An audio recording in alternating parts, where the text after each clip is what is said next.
Envoie ton Esprit Saint, ton feu d'amour divin, déploie ton cœur et viens nous sauver. Délivre-nous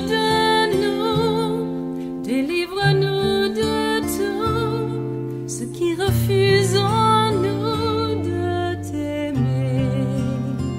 Du sang de ton agneau, déversons-nous le flot des abondantes eaux de ton pardon. Viens inonder nos vies, restaure-nous, guéris ton Église.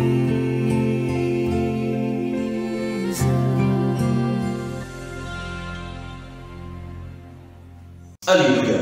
Jésus dira en Matthieu 11, du verset 28 au verset 30. Véritablement, pour tout ce qui est fatigué et chargé, je vous donnerai du repos, prenez mon joug. Alors nous voyons ici que même Jésus-Christ parle de joug. Le joug qui est, nous savons, ce lien, ces cordes qui tiennent le cheval, afin ou, n'est-ce pas forcément le cheval, mais le bœuf qui laboure le champ, afin de leur donner la lune, afin de leur donner le rythme, afin de leur donner l'orientation qu'ils doivent prendre. Et donc, le maître qui est sur le chariot, n'est-ce pas, va tenir les liens, les laisses concernant le cheval ou les bœufs, afin de leur donner la voie à suivre, de leur donner la lune, la marche, le rythme que lui voudrait que cela, est-ce que ces deux-là, n'est-ce pas, prennent ou aient. Il dira donc aux gens, Jésus donc, prenez mon joug sur vous et recevrez mes instructions, car je suis doux et humble de cœur, et vous trouverez du repos pour vos âmes, car mon joug est doux et mon fardeau léger. Alléluia. Jésus nous parle de joug. Il dira, venez à moi, vous tous qui êtes fatigués et vous tous qui êtes chargés, moi je vous donnerai, n'est-ce pas, du repos. Et il poursuivra pour dire, prenez mon joug. Il ne dit pas que je vous chargerai ou je vous donnerai, mais il nous dit, prenez mon joug. C'est comme il nous donne, je dirais, les directions, c'est vrai, comme un ordre, prenez. Pour dire que le joug, ce n'est pas lui, Jésus, concernant Jésus, ce n'est pas lui qui prend le joug pour le mettre sur le cou ou sur la tête de celui qui vient à lui. Pourquoi nous devons prendre le joug de Jésus-Christ? En fait, si nous sommes chargés, nous serons donc fatigués. Chargés, si nous sommes chargés, c'est que nous portons des fardeaux, nous portons des poids, nous portons un certain nombre de choses sur nous qui sont en réalité pour Jésus des liens. Et ces liens-là sont vus comme des jougs. Personne ne naît sans lien. Lorsque tes parents te mettent au monde, forcément tu seras sous la couverture, sous la direction, n'est-ce pas, la domination, je dirais même, de tes parents, selon que Dieu dit, faisons l'homme à notre image, selon notre ressemblance pour qu'il domine. L'homme a cette nature, ce droit et ce pouvoir de dominer. Nous sommes forcément sous la domination de quelqu'un, même si ce n'est pas forcément une domination physique, comme nous le voyons, nous l'avons vu dans ce récit de Jérémie 27. C'est une domination, n'est-ce pas, physique, mais au-delà, n'est-ce pas, de la domination physique et donc du joug physique, il y a un joug spirituel. Jésus-Christ dit, prenez mon joug.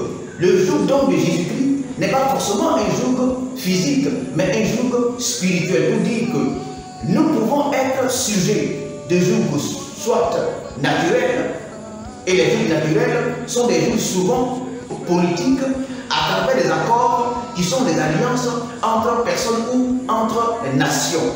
Jésus dira, prenez mon joug. Le joug de Jésus-Christ, ce n'est pas forcément de façon physique, mais c'est spirituel. Et il va aller plus encore en détail pour dire, prenez, n'est-ce pas, mes instructions, prenez mes recommandations, prenez mes lois, mes préceptes, mes ordonnances, n'est-ce pas? Ce sont les ordonnances de Jésus-Christ qui constituent pour lui et pour nous son joug qu'il nous donne, pour dire que nous ne savons pas comment marcher, pour dire que nous ne sommes pas trop intelligents. Dieu, créateur du monde, Jésus donc, nous donne ses instructions, son intelligence, sa sagesse, afin que nous sachions comment marcher.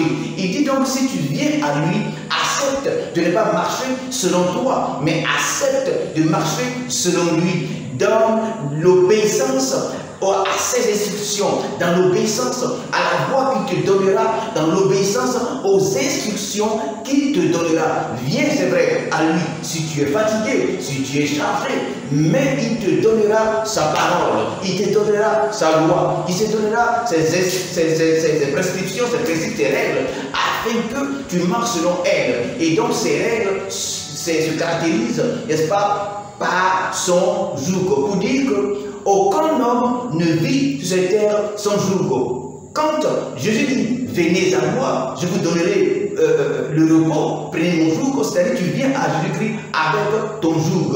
Tu viens à Jésus-Christ avec ton joug, c'est quoi il va dire de nous décharger de quoi? Du joug, n'est-ce pas, ancien, du joug d'Égypte, du joug du monde, afin de prendre son joug. Israël donc, lorsqu'ils ont désobéi à Dieu, ils sont automatiquement donc passés sous un autre joug. Lorsque nous sommes avec Dieu, nous prenons le joug de Dieu. Lorsque nous quittons sous le joug de Dieu, lorsque nous réunions le joug de Dieu, lorsque nous décidons de marcher autrement que selon le joug de Dieu qui est, n'est-ce pas, caractérisé ici selon que Jésus nous dit en Matthieu 11, mes instructions, n'est-ce pas, nous rentrons sur le joug de l'ennemi de Dieu. Alléluia. Alors, Nebuchadnezzar avait mis son joug sur Israël qui voulait, n'est-ce pas, se révéler. Le joug, n'est-ce pas, est un contrat. Le joug, n'est-ce pas, est, n'est-ce pas, l'alliance qui caractérise les deux parties. Le joug, n'est-ce pas, est vu comme l'élément, n'est-ce pas, qui vous lie en réalité.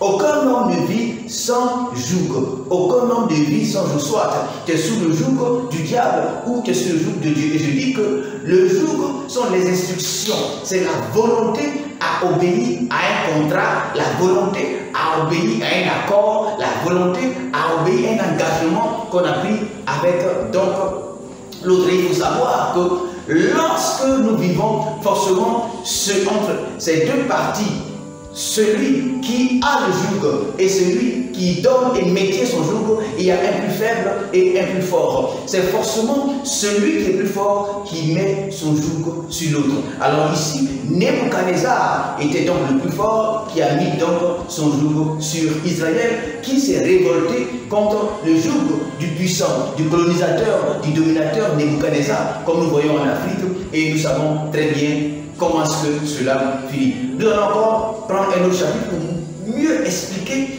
ces choses qui sont politiques, d'ordre politique, mais également d'ordre spirituel. Nous ne voulons pas forcément nous incliner ou incliner la lecture sur les choses politiques, mais plutôt sur les choses spirituelles, parce que ce que nous faisons, c'est une lecture spirituelle de la crise que nos nations connaissent, de la crise que nos pays connaissent. Donc, nous parlons de la lecture spirituelle de la crise dans notre pays. Nous allons alors prendre un autre verset, un autre passage biblique pour mieux expliquer ces choses-là. Et ce passage biblique que nous prenons, c'est dans Ézéchiel.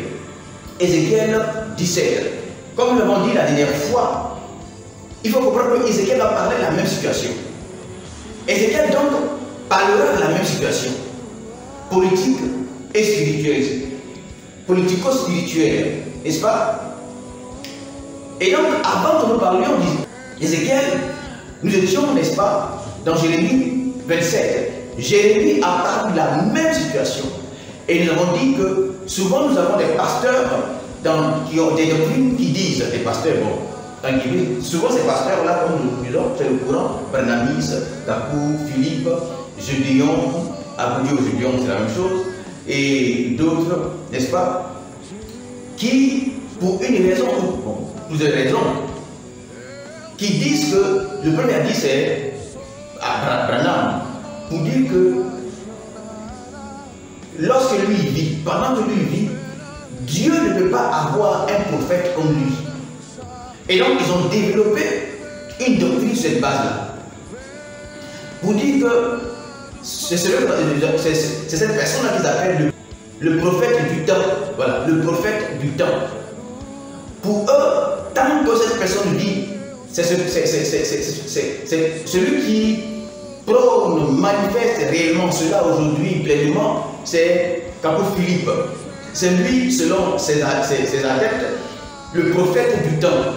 Parce que Branham avait dit autrefois que un grand prophète ne peut pas exister, deux grands prophètes ne peuvent pas exister en même temps.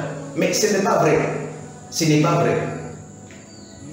Et dans les apôtres, sinon parmi les apôtres, ils veulent forcément trouver un grand prophète qui est selon eux Paul, qui était le grand prophète majeur.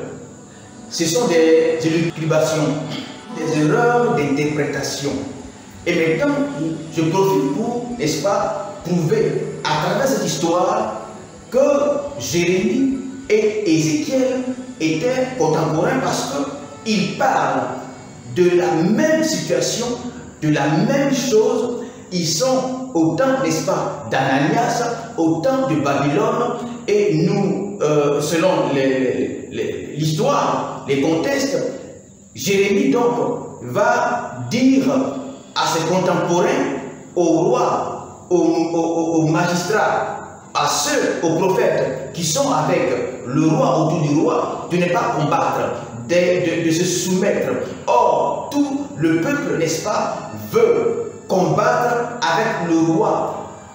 Parce que eux, ils sont le peuple de Dieu. Et nous avons dit que cette situation-là, lorsque la télé mettait des versets bibliques pour encourager le peuple, parce que nous étions de Dieu, nous pensions être de Dieu. C'est la même situation qui s'est produite autrefois à travers la Bible que nous avons lue la dernière fois. Le peuple d'Israël dit que Dieu est avec eux, c'est eux les Juifs, c'est eux le peuple d'Israël. Alors, ils n'ont pas peur des grands chars, des hélicoptères, des avions également, des avions, des chars, la puissance militaire et les hommes de l'armée adverse, c'est-à-dire occidentale. Mais ils savent que Dieu, avec eux, va combattre pour eux. C'est ce que Jérémie disait.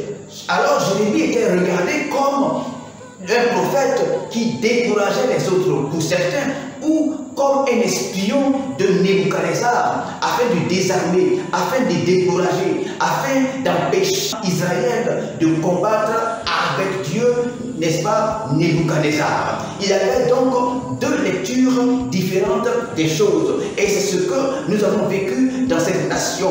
La plupart des pasteurs, sinon des prophètes, lorsqu'ils prophétisaient, donnaient l'avantage à la nation, qui donnait l'avantage à un camp qui allait, n'est-ce pas, dominer sur les autres, parce que les autres étaient des féticheurs, parce que les autres étaient des marabouts, parce que les autres étaient des douzeaux, parce que les autres n'étaient pas des chrétiens, parce que les autres ne craignaient pas Dieu. Or ici, c'était la même chose. Nebuchadnezzar en réalité ne craignait pas Dieu. Nebuchadnezzar en réalité adorait Baal. Nebuchadnezzar en réalité n'était pas un juif. Dans cette histoire, le peuple de Dieu, c'est le peuple d'Israël. Mais quand Dieu parle à Jérémie, Dieu dit que Jérémie dit à Israël de se garder tranquille, de rester calme. Ici, là, Dieu ne dit pas reste calme, ne combat pas, et tu verras la gloire de Dieu. Non, soumets-toi au joug, soumets-toi à la domination de Nebuchadnezzar.